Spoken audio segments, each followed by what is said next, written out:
இப்போன்னு சொல்லி சொல்கிறாங்க, மதுக்கடையை மூடிடுவோன்றாங்க. 10 to 2 to 12 to 10 மணி வரைக்கும் தான் அந்த மது கடை இருக்குது. ஆனால் இப்போ விடிய விடிய பாரே இருக்குது. இதுக்கு உங்களுடைய இல்லை, அதிகாலையில் 6 மணிக்கெலாம் திறந்துடுறாங்க. 4 மணிக்கு. ஆமாம், 6 மணி 4 மணிக்கு திறந்துடுறாங்க. என் தம்பி எடுத்து செந்தில்னு ஒருத்தன் அந்த இதில் இருக்கான், திருவொற்றியூர்லாவன், கடையில் போய் சண்டை போட்டு 5 மணி 6 மணிக்கே திறந்து விட்டுருக்கேன்னு. அந்த நேரம் வரிசையில் நின்று குடிச்சிட்டு அந்த நேரமும் அந்த கடைக்குள்ளே 2 பேர் படுத்து கிடக்குறான். விடிய விடிய கூட இருக்கான், குடிச்சிட்டு இருக்கான். அவன் என்ன சொல்கிறான், இந்த பாருங்கன்னா வட இந்தியன் பூரா வேலைக்கு போயிட்டு இருக்கான், நம்மளால் குடிச்சிட்டு படுத்து கிடக்குறான்னு. இது பெரிய துயரம் தான். இதை சரி பண்ணணும். அதனால தான் நாம் என்ன சொல்கிறோம், வந்த உடனே இந்த சீமை சரக்கு இந்த விற்கிதில் டாஸ்மார்க் இந்த கடைகளை மூடிடுறோம்.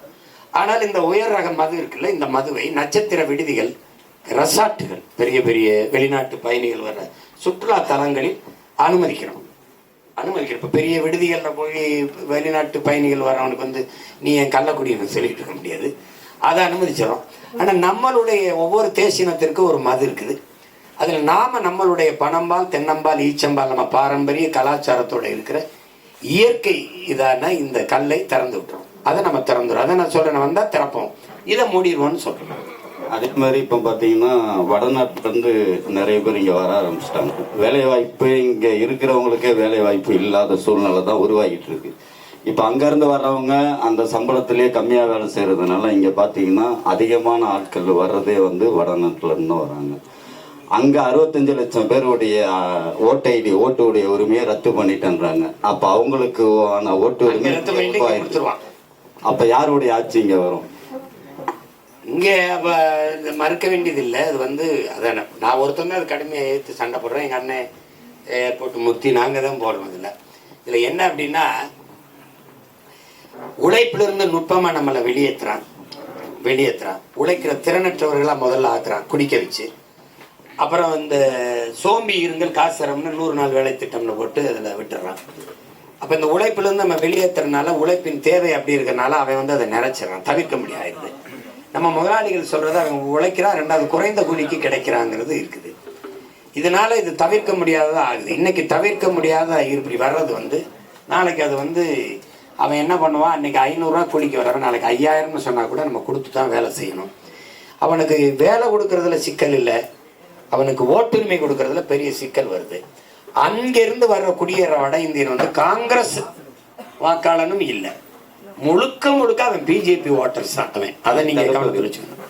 வரும்போது இப்போ கோவை தெற்குல வந்து அம்மையார் வானதி சீனிவாசன் அவர்கள் ஜெயிச்சதுக்கு 20,000 வாக்கு வித்தியாசம். இந்த 20,000 வாக்குமே வட இந்தியர்கள் வாக்கு தான். தடுப்பது இப்ப நம்ம ஆட்சிக்கு வந்தால் வட இந்தியர்கள் இங்க வந்து வேலை செய்யணுங்கிற தேவை இல்லைங்கிறத நம்ம ஒழிச்சிடறோம். நம்ம படிச்சுட்டு வேலை இல்லாத இருக்கிற எல்லா பிள்ளைகளையும் மதுவை ஒழிச்சிடறோம். உடல் திறன் அவனுக்கு வந்துடும். திறன் மேம்பாட்டு பயிற்சிகளை கொடுத்து அங்கங்கே அவர்களை எடுத்து பதிவு பண்ணி வச்சுக்கிறோம். இப்போ நீங்கள் ஒரு பெரிய ஜவுளி முதலாளி, இவர் எங்கள் அண்ணனுக்கு வந்து 200 பேர் வேலைக்கு தேவைப்படுது, ஆண்கள் பெண்கள்னா என்கிட்ட பதிவு இருக்கும், கவர்மெண்ட்டிட்ட இருக்கும். அவர் வந்து இங்கே இத்தனை பேர் எனக்கு வேலைக்கு வேணுங்கிறத இந்தந்த கல்வி தகுதினா அந்த கல்வி தகுதியோட பதிவு பண்ணி வச்சுருப்போம். நம்ம அனுப்பிடுவோம். சம்பளத்தை அவர் இங்கே கட்டிட்டா நாங்களே கொடுத்துருவோம் பிள்ளைகளுக்கு, இல்லைன்னா அவரே கொடுத்துட்டா ரொம்ப நன்றின்னு சொல்லி அனுப்பிடுவோம். உங்களுக்கு புரியுதுன்னு நினைக்கிறேன். வேளாண்மைக்கு ஆள் வேணாலும் அனுப்பிடுவேன், கட்டடம் கட்டுறதுக்கு ஆள்னாலும் அனுப்பிடுவேன். இந்த மாதிரி நான் இங்கே அனுப்புனேன்னா அவனை திருப்பி அனுப்பிடுவேன். இப்போ நீங்கள் ஒன்றும் இல்லை, நான் சொல்கிறேன், நம்ம விளையாட்டுக்கு சொல்கிறேன் நினைக்கிறீங்க. நான் வென்று முதலமைச்சர் ஆகி இப்படி உட்காடுறேன், அவன் வந்த ட்ரெயினில் திருப்பி போகலைன்னா என்னைக்கு போயிடுவேன். வரும்போதே என்ன பண்ணுவேன், இன்னர் லைன் உள் நுழைவு அனுமதி, இன்னர் லைன் பெர்மிட் போடுவேன். அப்படியே வந்தான்னா யாரு, அவன் எந்த மாநிலத்திலிருந்து வரான், எதுக்காக வரான், அவனை கூட்டி வந்த முகவரியார், என்ன பணிக்கு வரான், எங்க தங்குவான், எவ்வளவு நாள் இருப்பான், இந்த கான்ட்ராக்ட் எத்தனை நாள் போடப்பட்டிருக்கு, பில்டிங் கட்டுறதுக்கு இல்லை சாலை போடுறதுக்கு அல்லது இதுக்காக வந்திருக்கான், இவனுடைய முகவரி என்ன, இவனுடைய ஆதார் அட்டை என்ன, எல்லாம் என்கிட்ட இருக்கும், தப்பிக்கவே முடியாது. அப்படின்னா அவன் என் பிள்ளைய தூக்கிட்டு போய் வன்புணர்வு செய்யறான், என் பிள்ளைய அடிச்சு இந்த பாருங்க திண்டுக்கல்ல செங்கல் சூளையில அடிச்சு கொண்டு விட்டான் பத்தியெல்லாம். இது தொடர்ச்சியா நடக்கும்போது நான் கூட சொல்லுவேன், நீ எனக்கு போடுவ, யாரு எனக்கு போடுவ, இல்லைன்னா வட இந்திய உன்னை அடிப்பான், அப்ப நீ வழியோடு தேடுவாங்கல்ல, அது இந்த காலம்தான். இப்ப தேடுவான் என்னைய, அடி விழுந்தவனே அன்னைக்கே சீமான் சொன்னாங்கனால இப்ப அதுதான்.